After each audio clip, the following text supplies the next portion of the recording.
everybody, welcome back to my channel. My name is Allie. If you're new here, hello. If you're returning, welcome back. Thank you for being here. I appreciate you. It is 2026, which is absolutely crazy. So, we have to jump into our last reading wrap-up of the month. I also want to say thank you for sticking around for the little blackout of content this month. It was just a very busy holiday season, but we are back up and at it. And yeah, let us get into our last reading month of 2025. Genuinely, I read one of the worst books I've ever read this month. It was a little all over the place. This was also because I was busy a lot, and at different people's houses and whatever. It was a pretty big Kindle month. I think, let's see, I read 9 books this month, and only 4 of them were physical books. So over half of what I read this month was Kindle, which is a lot for me. I'm usually only 1 or 2 a month on Kindle. This was primarily all Kindle. So shout out Kindle this month. It kept me going. We did hit our reading goal, which we hit a while ago. I ended up reading 119 books this year, which we'll get into. I think my next video is going to be me going through all of my year-end book stuff. So if you're interested in that, watch out for that next week. But for now, everything we read in December. I started off mainly on my Kindle. I ended up reading First by Ali Hazelwood. So this, I think it's still available for purchase. Don't quote me on that, you'd have to look it up. But First is part of a novella campaign that Ali Hazelwood did with some other author friends of hers. And you had to subscribe to their, not Patreon, what is it, Kickstarter, and you would get, I think there's 9 of these little novellas. I bought it solely for Ali Hazelwood. Reading the, reviews of this, I was a little iffy going into it. A lot of people did not like this one, but I thought it was okay. I gave this 3 stars. I didn't think it was the best thing she's ever written, but I didn't think it was awful. I enjoyed it. I think my thing with First, for why it was getting such low reviews, is I feel like right now Ali Hazelwood's main consumer is just someone that likes just a normal contemporary romance. That's kind of her main audience at the moment, is just contemporary romance. This felt like her first time kind of dipping into a dark romance side, and that was just not really what her current viewer reads of hers really, from what I know, seem to have that big of a dark romance audience. So I think that's mainly the issue. I'm a dark romance dabbler. It's not something I super gravitate towards, but I'm not against it. It's kind of a 50-50 area for me. So this, as a dark romance, didn't really seem that dark, but I can see how just normal contemporary romance people wouldn't like it. This and this whole collection of books is dystopian end of the world things. This is Omegaverse stuff, which I'm not well educated in my Omegaverse, but I don't know, I thought this was okay. Our main character is getting married off to okay, I don't understand Omegaverse, so bear with me on this. The main female lead is whatever in the Omegaverse, the girl, the Luna, whatever the fuck. She's that, okay? But she doesn't know she's that. She's been told all her life that she's someone less powerful and less up the ranking than what she is. She's getting married to a guy who, what she thinks above her ranking, but actually is below her ranking. And it's kind of like a political for love, but she doesn't actually really love it. She's confused about whether so it's kind of a political marriagey-ish thing.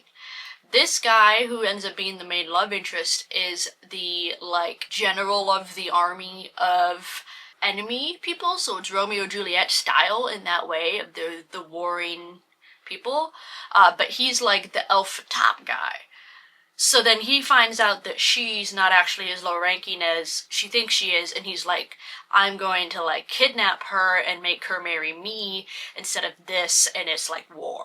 I don't know Omegaverse, so I'm sure that sounded awful to those that do. Maybe 2026 is the year that I learn my Omegaverse terms, but I didn't think it was bad. I thought it was a pretty interesting premise. I like a dystopian. I thought it was entertaining. again, is a novella. It was only like 200 pages, so yeah, it was short and things weren't super explained all the time, but I didn't think it was awful. So if you're somebody that likes a darker romance, I think you would enjoy this. Again, I don't know if this Kickstarter is still up to buy. I only got the ebook versions. It was like $45. Was it worth it for any of it? No, because I read right after the second book, Bait by Adriana Herrera, which I've never read any of her books. This was the worst thing I've ever read all year. Probably ever. I fear, and I have not touched any of these ebook things since then. I fear Allie Hazelwood's is going to be the only one that I like. And one ebook is not worth $45 in my opinion. So although I do like First, I don't also recommend spending $45 on this collection of novellas because this was horrid. Again, it's dystopian end of the world. The premise of this, so interesting. I loved the premise of it. I really thought this was going to be great.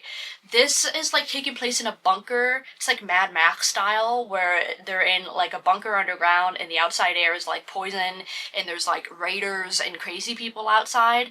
And our main character is a healer in the bunker, and she starts to question the bunker guy. He's like, I don't trust that you're good. I think you're killing people and blah, blah, blah. So she gets kicked out of the bunker, thrown into the outside world with all the raiders. Who comes to steal her is these two people who she finds out used to be in their bunker. She thought they were dead, but they escaped. So they rescue her from the raiders, and then the entire rest of the book is just them having a threesome. That's the entire book. The first 50 pages are so good because the premise of it is so cool and Mad Maxy and interesting. And then as soon as she meets them, it's just immediate smut. And it's just horny people doing horny stuff the entire book. I was so disappointed. The lead up felt so cool and so interesting. And then the rest of it, this felt like something that this author wrote on her notes app. It felt like this book was due at midnight and she wrote it at 11:30 on her notes app. That's what it felt like. So, do I recommend subscribing to the entire Kickstarter if it's still available? No. I was considering at the time subscribing to the ebook and physical, so I would get physical prints, actual physical books of these, and I'm genuinely glad I didn't, because the only one as of right now that I would even want is just the Allie Hazelwood one. The Allie Hazelwood one was okay. This was, in my opinion, hot garbage. So, I am fine with a smut book, but this was bad even for a smut book. It just, all plot went out the window. It wasn't the end of the time anymore, so it was okay, so nobody's trying to raid us or anything. We're all perfectly happy and fine and having so much sex. That's what it felt like. And I didn't like it. I then read Holiday Ever After by Hannah Grace. This is just a cute winter romance. I read this in a book club that I'm in, and I gave this 3 stars. It wasn't my favorite, but it wasn't bad. I think a lot of times holiday romances can just be really tropey and not great. I don't think I've really had any super crazy good, I've never 5-starred a holiday romance. It's like any Hallmark movie where they're all just, it's a Hallmark movie. It's tropey, it's nothing brand new crazy. This was a 4-star for me until the third act breakup, and that bumped it down an entire star for me. Not every book needs a third act breakup. This one specifically did not, and it made me irate. The third act breakup in this was the worst third act breakup that I have ever read. It genuinely pissed me off. I was in my group chat for this book club just spamming that thing about how fucking mad I was. The premise of this book, very Hallmarky. Our main character is the daughter of a toy company. This toy company is under fire for stealing a product from a small town mom and pop business. She goes to this mom and pop business to try and settle with them, either pay them, get this controversy put away. Figure out some legal stuff so that this small town business can't talk bad about their mega corp anymore. okay? This is very important. Everybody in this small town knows that she's from the mega corporation. She walks into the small town saying, hey, I'm so-and-so from mega corporation. I'm here to talk about this issue. That's said in the first chapter of her going to this small town, okay? Keep that in mind. Our main love interest is the creator of the toy that this megacorp copied, okay? So she and him have a little bit of a disagreement. He knows, this is important, he knows that she's from megacorp and she's there to talk about this product. That's why she's there. He knows that, okay? So obviously they fall in love. It's got forced proximity, they're forced to work together, blah, blah, blah, blah, blah, blah, blah, okay? The third act breakup of this book is the dumbest thing on the fucking planet, because he looks in her face and said, what do you mean you're here for megacorp and you're not here because you love me in this small town? I can't believe you're here with your own agenda. Huh? Como se dice, idiot? What are you talking about? Why is the third act breakup, I didn't know you're here for megacorp? I'm mad that you work for megacorp. How is that the third act breakup? You knew who she was. You knew why she was here. She literally walked into the building where you met her saying, hi, I'm from megacorp and I'm here to talk about this product. And then you said, I'm breaking up with you because you work for megacorp and I can't believe you're here to ask me about this product. It made me irate. And then this man goes full level Grinch and literally takes toys away from children. He takes toys out of a toy drive. He removes the toys from a children's donation toy drive because he doesn't like megacorp. Hey brother, why are we taking things away from the needy because you don't personally like them?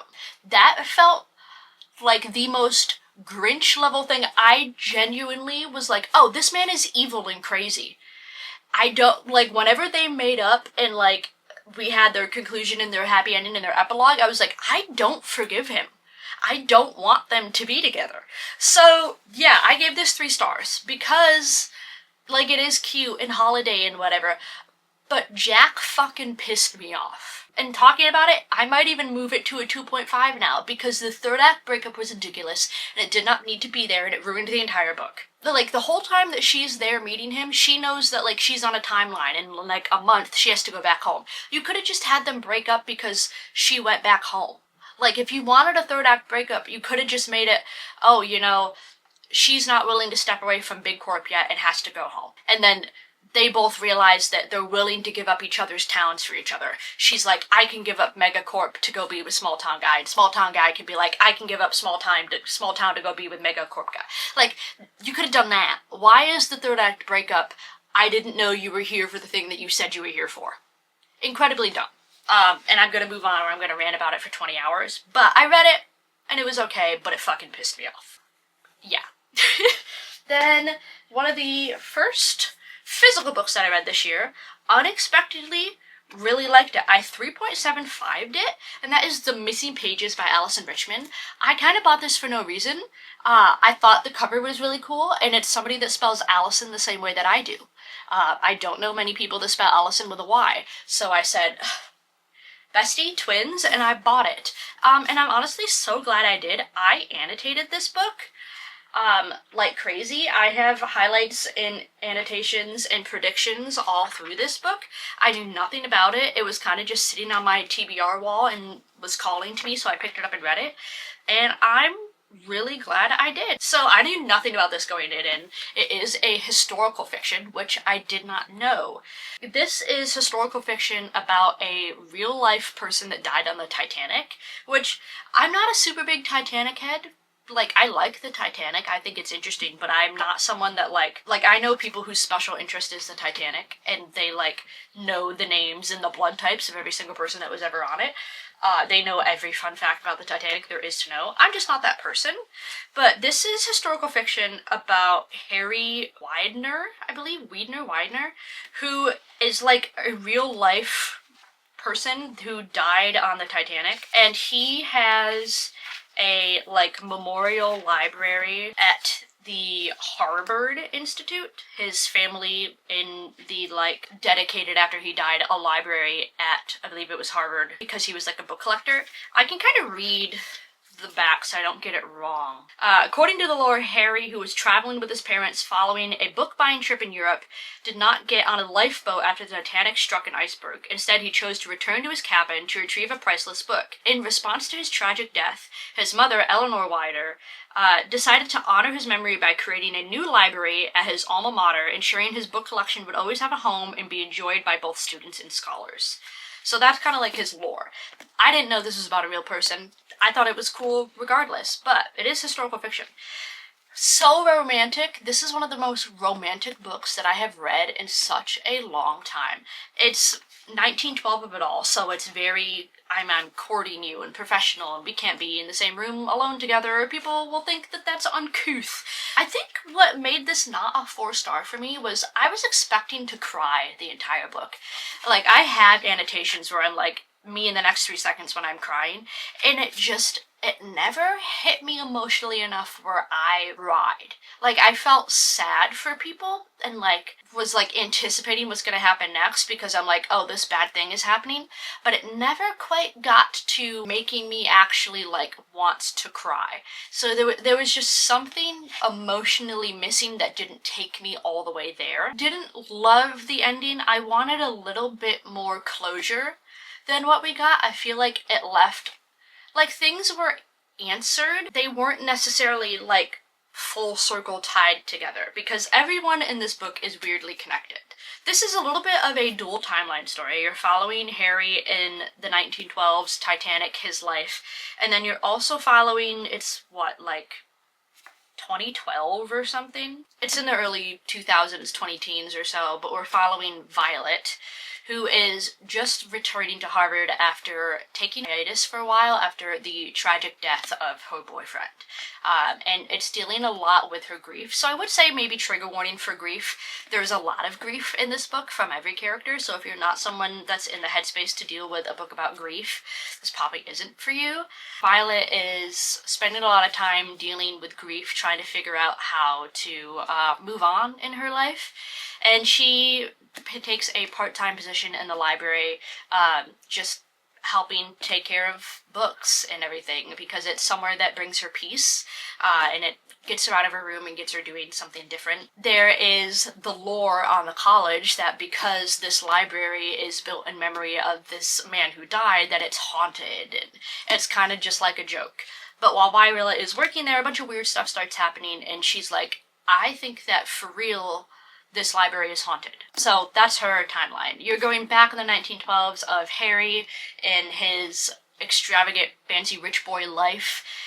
He is an avid book collector, so he goes on a bunch of adventures collecting different rare books, where he meets the love of his life. And it's their romance together and their heartbreaking conclusion to it. And in some way, every character in this book, both past and present, is connected. And it's very interesting. And I think what also made this not a 4-star is there's like a weird side plot that I kind of didn't care about and like forgot was even happening. There's like, it's a mystery of someone that's like defacing and destroying books in the library, but it's literally only talked about like twice, and then like you as the reader, or like reading as the character, don't even really figure it out. You're just kind of like reading the campus news and you're like, oh, this person's caught, and that's the end of it. Like, it just, for as much as it was like being brought up as a side plot, I don't really feel like I cared about it or knew anything about it at all. I thought this book was so good. The romance in it genuinely was stunningly beautiful. It's a heartbreaking book. There is a lot of grief, obviously, because it's the Titanic, but also just the aftermath of Harry's family, and then Violet in the present dealing with her grief.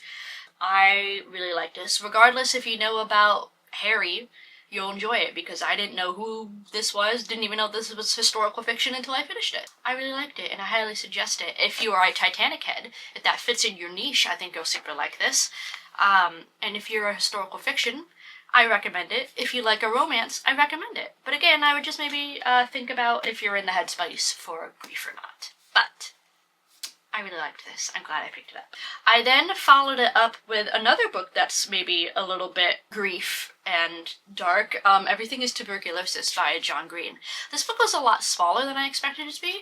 I bought this, I knew I wanted to read it, but I bought it online I annotated it to all hell, but I bought it online, and for some reason I was thinking it was much bigger than this. This is a pretty small book. It's only like 200 pages, I think. It is 189 pages. Oh, I have been missing this bookmark all month. It was stuck in the cover of here. This was my favorite bookmark and I thought I lost it. Hell yeah, I'm glad we found that. The thing is, Tuberculosis is written by John Green, who is a big science guy. I am a science girly. I have a biology degree. I enjoy science. This is just a book that, how some people have their Titanic niche, I have a science niche. I like to read science books. This is just a book about the history of tuberculosis, how it's evolved and changed over the years, and why it's still so prevalent today. It's the history and persistence of our deadliest infection, and it just touches a lot on, obviously, the disease and how it affects people, but it also talks a lot about colonization and racism with medicine, and how it directly impacts people of lower class. And yeah, I think it's just a really important read, especially right now with the rise of like anti-vax and stuff. I think this is a really important read. I like 4.5 to this. I thought it was incredible. There's a lot of personal story in this, and I genuinely just learned so much. There was so much shit in here that I was like, that makes total sense why that works that way, but I'd never thought about it. And it tickled my fancy. I really think everybody should read this. It's a pretty short read. It's not hard to understand. Incredible. I loved it. If you're a history buff, it touches on a lot of history about how tuberculosis at one point was so common that it was just seen as a trend, and like you weren't cool if you didn't have tuberculosis. Tuberculosis was like a part of the woman's beauty standard. Like you had to have tuberculosis to be considered pretty. Like crazy fucking shit. But I adored this book, and I really suggest you read it, especially if you're a science history buff. But even if you're not, I really think you should read this one. It was really great. Learned a lot of stuff. Learning is important. I then, back over on my Kindle, read Wild About You by Rebecca Jenshak. This is from her Wildcats hockey series. This is the second book. I read the first book like 1.5 years ago, and I just a few months ago met Rebecca at a hockey event. I have a vlog post of it if you want to watch it. I met her and Chelsea Curto. So I wanted to dip back into her books. I ended up giving this one a 3-star. It wasn't anything crazy. I think I've said it before, but especially with things like hockey romance, or any sports romance, but hockey is what I primarily read. Once you've read like 5 or 6 books, regardless of what author they're by, you've kind of read every story. There's only so many tropes you can put into a sports romance, so at some point they just kind of get repetitive even if they're by different authors. So this just wasn't anything groundbreaking. Love interests are a brother on the hockey team who is taking care of his like 18-year-old sister as she finishes high school. She like got kicked out of her school and doesn't want to stay with her parents, so she came to live with him. So he's kind of like weirdly a single parent trying to figure out how to raise his sister when he's only like 25. One of her teachers' aides is one of his ex-girlfriends, and they have not seen each other since high school, but he goes to like a parent-teacher conference and figures out that she works with her sister, and then he's immediately like, I'm still in love with you. And it's that. It's okay. It's nothing groundbreaking. This, I felt, was the least hockey of a hockey romance. I don't really think there was much hockey in it. It was kind of just a romance, but it wasn't bad. I'll probably pick my way through the Wildcats, but it's not necessarily like on the top of my TBR. I then read another hockey romance, said other person, Chelsea Curto. This is Sinbin. This is the 5th book in her series. My favorite hockey romance series. Like, I prefer her DC Stars universe over the Wildcats universe. Chelsea Curto just, I think, with having kind of the tropes that happen all the time, she does her best job at making unique characters. She has a lot of just different representation that a lot of sports romance don't cover. The first book is Women in Sports. The first 2 books are kind of women in sports. The 3rd book has deaf representation. The 4th book deals with like amputation and PTSD and all of that. And then this one, I think is the least like representation, and it's just a hockey romance book. This is just coach and teammate's sister, kind of forbidden romance thing. I gave this like a 3.75. It wasn't my favorite book out of her series, but I didn't hate it. This was just the most tropey out of everything she's read. This was just kind of the most I've read this plot a million times. Her other ones just felt more unique than this, but I didn't hate it. This follows Brody, who is the captain of their team, and I believe her name was Hannah. She is a Olympic figure skater who is going through a little bit of burnout and kind of needs to fall in love with the sport again. So he kind of like helps her train to fall back in love with hockey, where and then they fall in love with each other. I really enjoy the DC Stars. If you are a hockey romance person that kind of feels the same as me, where everything feels just kind of repetitive and tropey, and you haven't read DC Stars yet, I highly suggest it. I think that they are the most unique you're going to find in hockey romance at the moment. Simbin was pretty good. They are all companion novels, so you can read them in any order if you want. You'll just get spoilers from other books if you don't read them in publishing order. But yeah, I believe there's going to be 7 books, so there's still 2 more coming, but there is 5 published now, so you can get a good chunk into the series.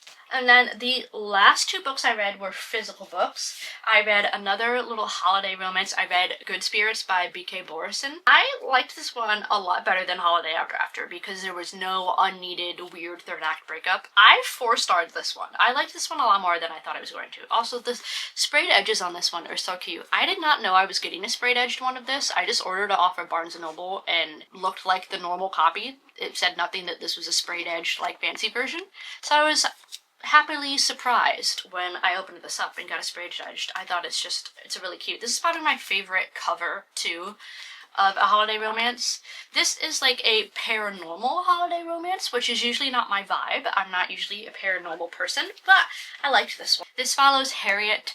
She works at like a vintage secondhand store, is a good person. She believes she's a good person. She's sitting at home one night when she turns around and there's a man in her apartment, none other than Nolan Callahan, and she's like, "Who are you? Why are you in my house?" And he's like, "Guess what? I'm the ghost of Christmas present. You're being haunted because you're doing terrible things in your life, and I'm here to help you figure out what they are so you can fix them and become a better person." And she's like, "I don't believe you. I'm a good person.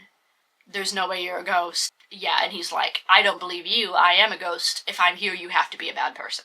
And that is their book. He is here to haunt Harriet and fix her back on her ways, but as they are spending time together and doing their Christmas past, present, future stuff, Nolan is a little bit confused why he's there. The more he gets to know Harriet, he's like, "You are not anywhere like the people that I am sent to haunt." He goes, "You are a good person. Why am I here?" So they are now thrown into a mystery of why is he here? What is all this for? And they're starting to fall in love. But she's a human and he's a ghost. So how does that work? You have to read to find out. I thought it was really cute. Paranormal. It wasn't bad. I thought it was cute. This one gave me the most kind of holiday feeling out of the 2 that I read. I would recommend this over Holiday Ever After for sure. And then last but not least was a pretty big book. It took me a hot minute to get through, which is why I only ended up 4-starring it, but I read The Secret History by Donna Tartt. Vibe switch for sure. I really enjoyed this book. What made it not a 5-star was just how slow it is. This is a very slow-paced book.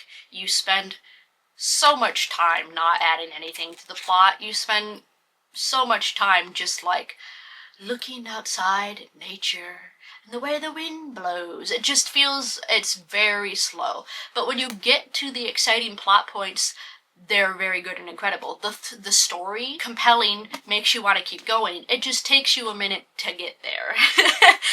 This is kind of a weird found family. I don't know if it's necessarily even a family you want to find, but our main character kind of grew up in small town poverty. He gets into this prestigious school. He wants to take this hyper-specific, I believe it's Greek class. He can't get in. It's like this super weird class. Everybody on campus is like, yeah, there's only like 5 people in that class, and they're all like weirdly close to the professor, and they're all weird, and they don't talk to anybody that's not in their class, and like, it's just really weird. So our main character makes it a mission to get himself into this class, and when he does, a lot of weird stuff happens. There is a big mystery. One of these students ends up dead. You have to figure out how and why. You're led on this weird path of morality. What morally makes you a human? Are human constructs binding? Are they not? It feels very prestigious and like, ooh. And it kind of is, but like it's good. It's just incredibly slow.